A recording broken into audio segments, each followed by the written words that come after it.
ये है talks news network और आप देख रहे हैं पॉलिटॉक्स, राजनीति का कच्चा चिट्ठा। यूपी विधानसभा चुनाव से पहले भाजपा के दिग्गज नेता उत्तर प्रदेश में डेरा डाले हुए हैं।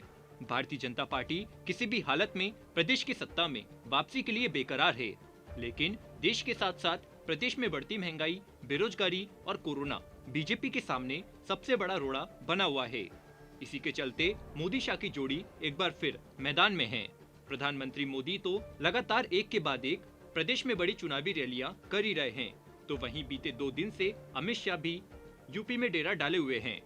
अपने यूपी दौरे के दौरान अयोध्या पहुंचे अमित शाह ने विशाल जनसभा को संबोधित करते हुए अखिलेश यादव पर जमकर निशाना साधा। गुरुवार सुबह अयोध्या पहुंचने के बाद गृह मंत्री अमित शाह ने रामलला के दर्शन किए और साथ ही राम जन्मभूमि परिसर में पौधारोपण भी किया। इस दौरान अमित शाह ने मंदिर निर्माण कार्य का निरीक्षण किया और हनुमानगढ़ी मंदिर के दर्शन भी किए। अमित शाह ने इस दौरान अयोध्या में एक विशाल जनसभा को संबोधित करते हुए कहा है कि इस भूमि ने वर्षों तक प्रभु श्री राम लल्ला के जन्म स्थल के लिए संघर्ष किया है। यहाँ अनेक बार विनाश भी हुआ, निर्माण भी हुआ, मगर हर बार विनाश पर निर्माण ने विजय प्राप्त की है।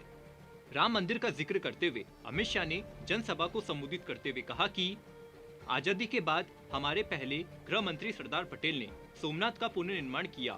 अब 75 साल के बाद देश के करोड़ों लोग सौभाग्यशाली है कि प्रधानमंत्री नरेंद्र मोदी जी ने अयोध्या में भगवान श्री राम के भव्य मंदिर के शिला पूजन का काम किया। वहीं पूर्ववर्ती सरकारों पर निशाना साधते हुए अमित शाह ने चुनौती दी है कि कार सेवकों पर गोली चलाई थी, याद है या नहीं है? राम सेवकों पर डंडे चलाए थे, याद है या नहीं है? राम सेवकों को मारकर मां सरयू में बहा दिया गया था, याद है या नहीं है? वो सब होने के बावजूद आज आपने पूर्ण बहुमत के साथ भारतीय जनता पार्टी की सरकार बनाई। श्री नरेंद्र मोदी जी इसके प्रधानमंत्री बने और आज मैं देख कर आया हूं राम लल्ला का मंदिर वही स्थान पर आज जोर शोर के साथ बन सके। जो रोकना चाहते थे वो सभी को मैं कहना चाहता हूं, रोक सके तो रोक लो, किसी में रोकने का दम नहीं।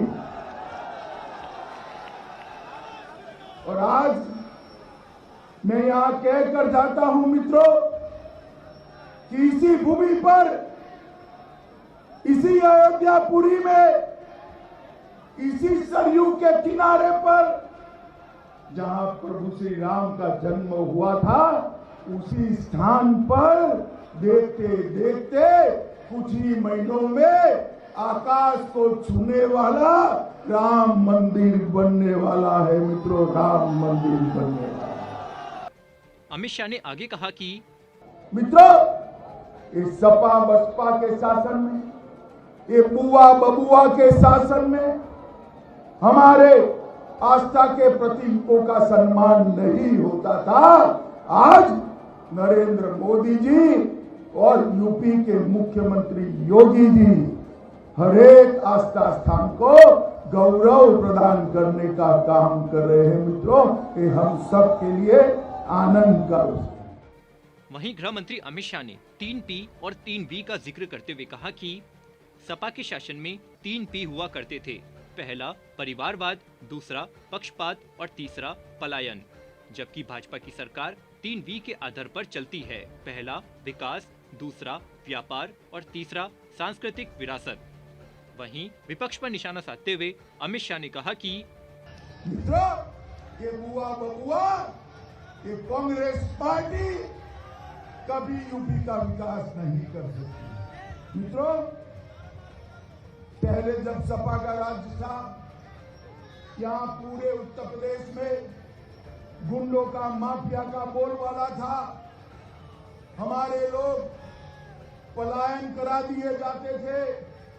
आज योगी जी की सरकार आई है, पलायन करने वाले पलायन कर रहे हैं मित्रों, भाग रहे हैं। पहले माफियाओं से पुलिस डरती थी, आज पुलिस के सामने माफिया सरेंडर कर रहा है। ये परिवर्तन आया है।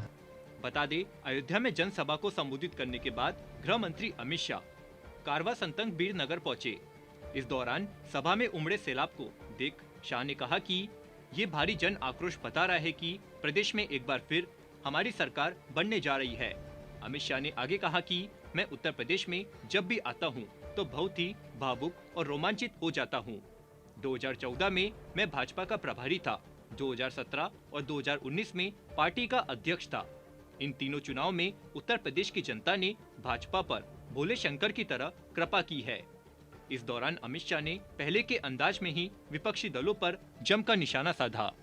PoliTalks bureau, UP. ये है टॉक्स न्यूज नेटवर्क और आप देख रहे हैं पॉलिटॉक्स, राजनीति का कच्चा चिट्ठा।